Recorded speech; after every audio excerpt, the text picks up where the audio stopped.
Welcome back, everyone. We're diving into some fascinating stuff today. We've got some information on WIRI, an organization working in Madagascar.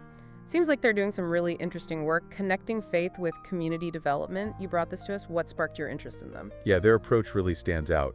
WIRI tackles challenges on multiple fronts. Supporting those indigenous communities, engaging in that global outreach, and fostering, spiritual growth. Oh, yeah, I was reading about that. They've especially gained attention for their work in Madagascar, a country facing, complex issues like poverty and environmental degradation. Right. Yeah. And they've got that based in Taiwan called the 8 Blessings Base. Uh-huh.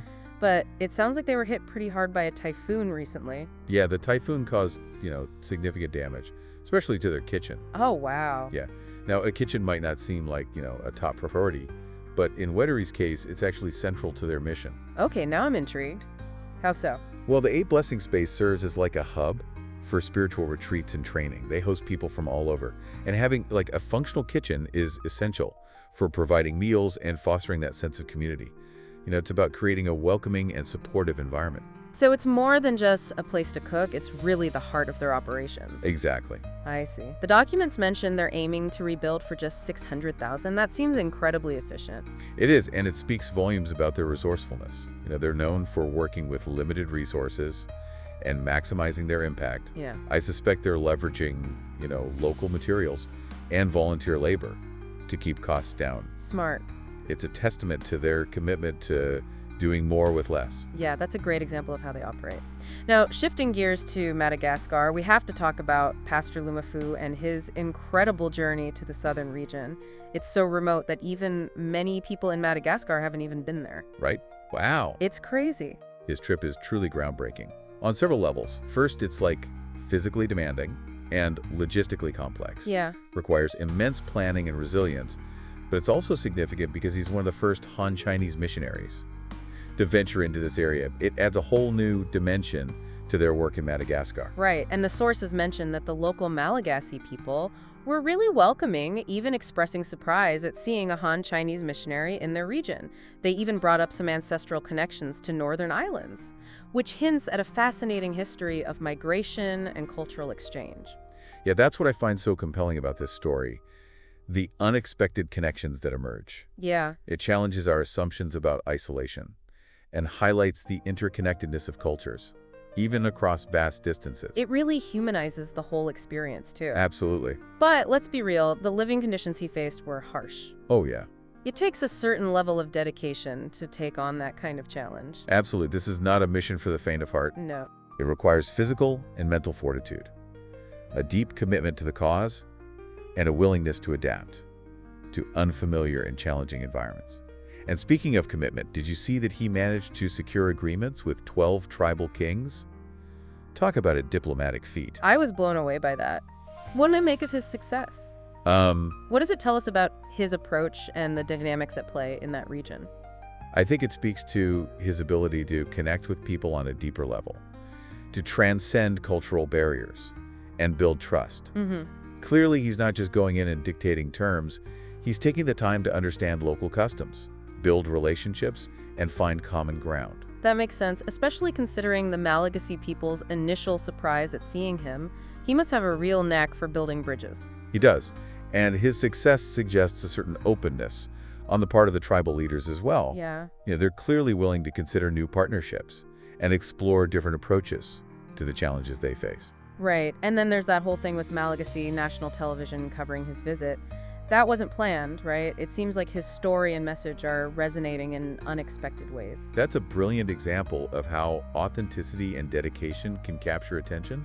It wasn't a publicity stunt, it happened organically because his work is genuinely compelling. And the media coverage has the potential to introduce WIRI to a much wider audience, amplifying their message and impact. It makes you wonder what kind of impact that will have in the long run. Speaking of expanding their reach, Lumafu is heading to Canada for a Chinese missions conference, isn't he? Yes, and I think this points to a strategic move on WIRI's part to connect with a broader network and build support for their mission. Okay. It suggests they're not content with working in isolation, but are actively seeking to collaborate with other organizations and individuals who share their vision. It's fascinating to see how they're weaving together local efforts with global connections. And on that note, let's talk about their writing contest, Write Down What Moves You. Alongside their quarterly publication, this initiative seems like a clever way to engage students and potentially expose them to different cultures and beliefs. That's a great point. This contest goes beyond just raising awareness.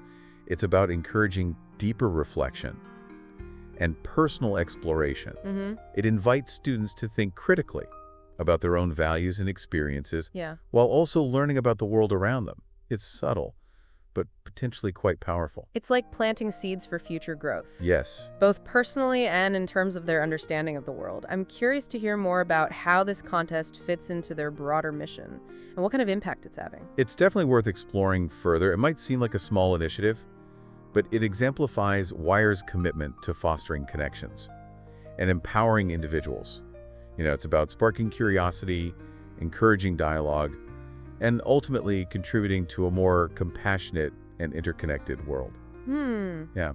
It's amazing how WIRI manages to weave together so many different threads, from rebuilding a kitchen to engaging with tribal leaders to inspiring students through writing. It makes you realize they're not just focused on the immediate needs, but also thinking about that long-term impact. Exactly. Their work goes beyond, simple charity.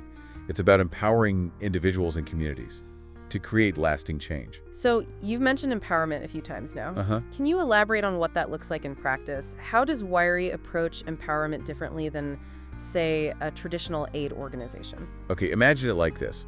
Many aid organizations focus on providing direct assistance, like distributing food, building wells. Right. That's important, of course. But it doesn't always address the root causes of poverty or create sustainable solutions. WIRI, on the other hand, takes a more holistic approach. So instead of just giving a fish, they're teaching people to fish. Yeah, that's a great analogy. They equip communities with the tools and knowledge and resources they need to become self-sufficient. For example, instead of simply donating building materials, they might train local people in construction skills, enabling them to build and maintain their own infrastructure. That makes a lot of sense. It's about fostering a sense of ownership and agency rather than creating dependency. Precisely. And it's not just about practical skills, it's also about empowering people to make their own decisions and shape their own futures. I'm also curious about the faith aspect of their work. We haven't really delved into that yet. How does WIRI's faith inform their approach to community development? That's a nuanced question. WIRI's mission is undoubtedly rooted in their faith, but they express it in diverse ways. Okay. It's not about imposing their beliefs on others. It's about living out their values through acts of service, compassion, and respect. So it's more about showing than telling. Exactly. They're not going in with a we have all the answers attitude. Right. Instead, they're working alongside communities, listening to their needs, and seeking to understand their perspectives.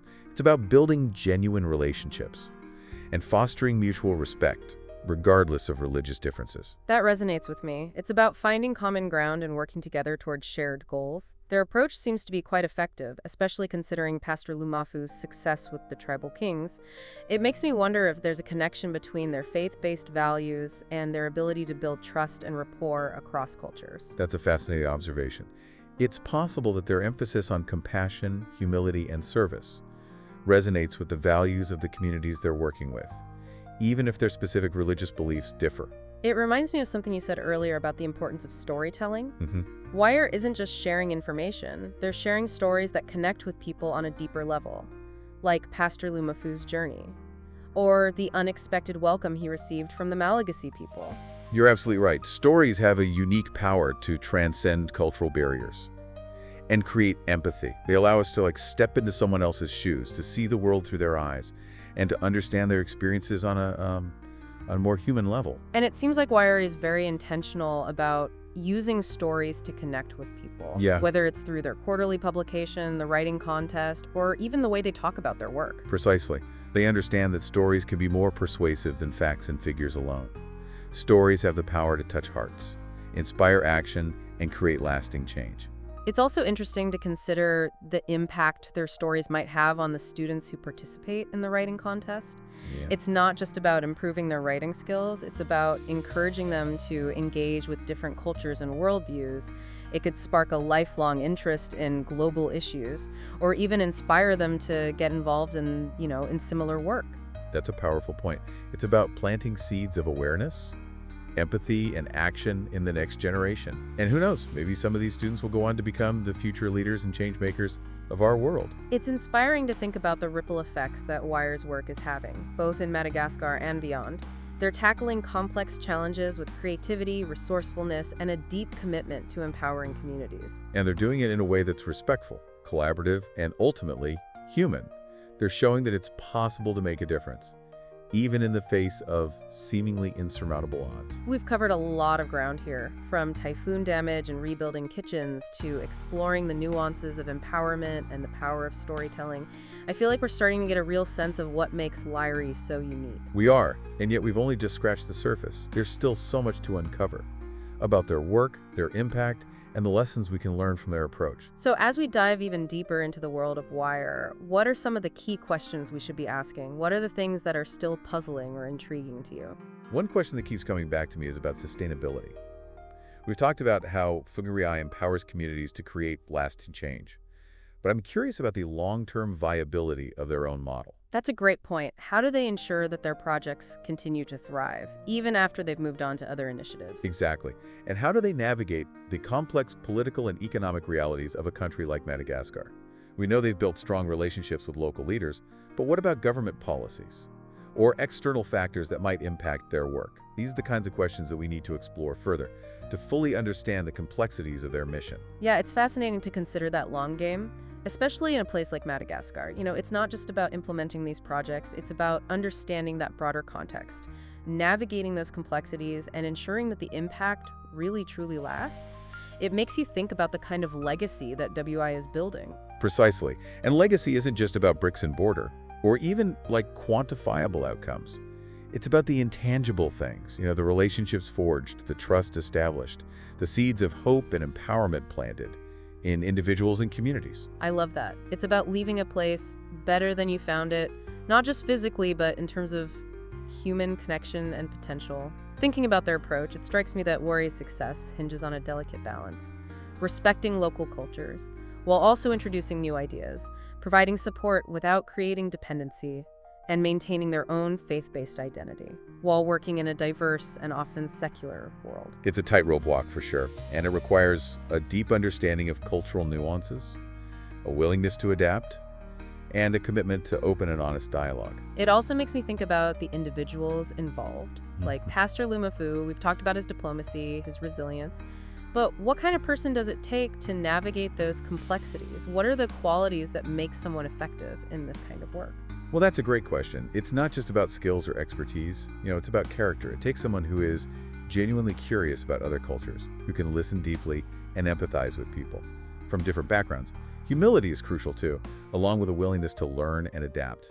And of course, a sense of humor goes a long way in challenging situations. It sounds like a rare combination of traits, and it makes you appreciate the human element at the heart of WIRI's work. It's not just about these programs or projects. It's about the individuals who are pouring their hearts and souls into making a difference. Absolutely. And those individuals, in turn, are inspired by the people that they serve. It's a reciprocal relationship, a shared journey of growth and transformation. This has been such an enlightening conversation. We've gone from rebuilding a kitchen to exploring the complexities of empowerment and sustainability and cultural exchange. It's clear that WIRI is doing much more than just providing aid. They're fostering connections, sparking conversations, and ultimately working towards a more compassionate and interconnected world. And they're showing us that even small actions can have a ripple effect, that every individual has the potential to make a difference. So as we wrap up our deep dive into the world of WIRI, I want to leave our listeners with this thought. What will your story be? How will you contribute to building a more connected and compassionate world? It starts with a single step, a single act of kindness, a single story shared. Beautifully said. Go out there and make a difference. 16 Mind.